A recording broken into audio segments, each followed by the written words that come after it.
Hi, good morning, and welcome to a meditation. Today is the 2nd of March, and I would like to read with you in Revelation chapter 6, verses 1 to 14.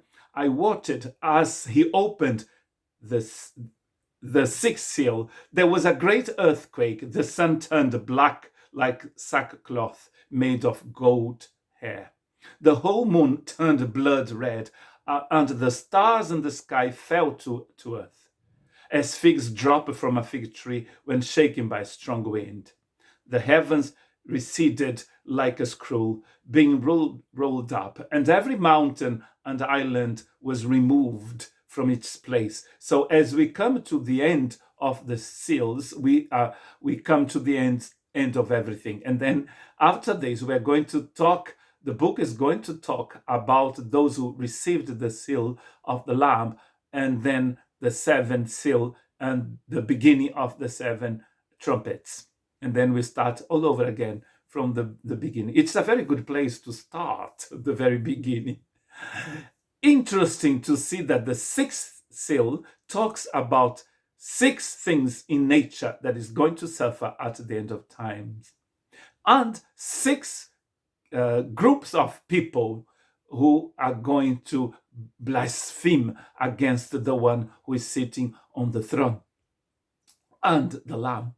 666. Again, we find here the number of men, the same number that is going to be used for the beast in chapter 13. Interesting. Let's read all the texts in the Bible that will talk about the same thing. Amos chapter 8, verse 8. Will not the land tremble for this, and all who live in it mourn? The whole land will rise up like the Nile.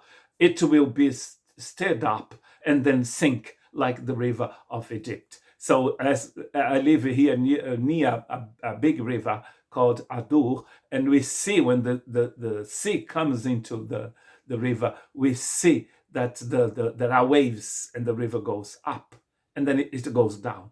It goes up, and then it goes down. That's what is happening here. The earth is going up and then down, and that Amos described it as the Nile River.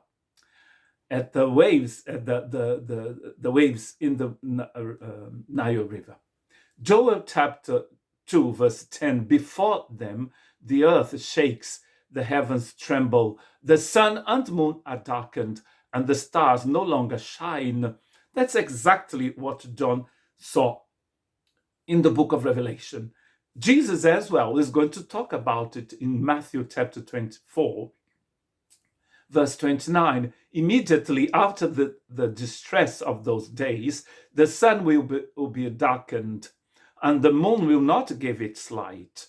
The stars will fall from the sky, and the heavenly bodies will be shaken. The same thing is being seen here. So we see an earthquake. We see that the sun will lose its light, and then losing its light, the sun is not going to give any light to the moon. So the moon is going to change as well, and then the stars will explode.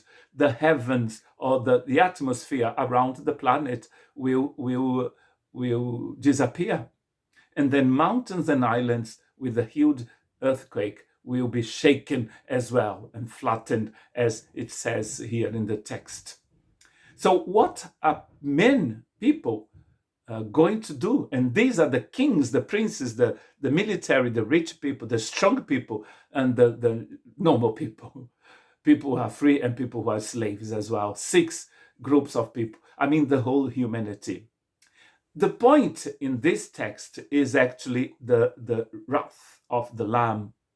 That's what he says in the beginning. The wrath of the Lamb has come. Who can withstand it? Nobody can actually. So as we read the next text, meaning chapter 7, you see that those who are before the throne, they will worship the Lamb and worship the one who is sitting on the throne.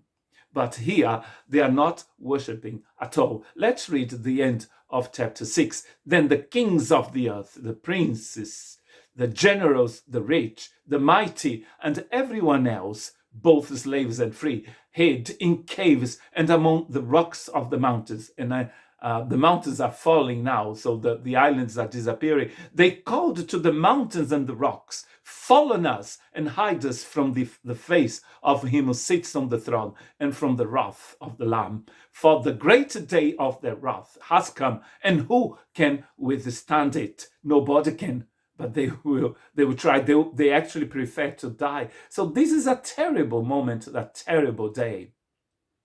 Choices have been made. Those who are sealed with the seal of the Lamb, they'll be worshiping their King of Kings forever.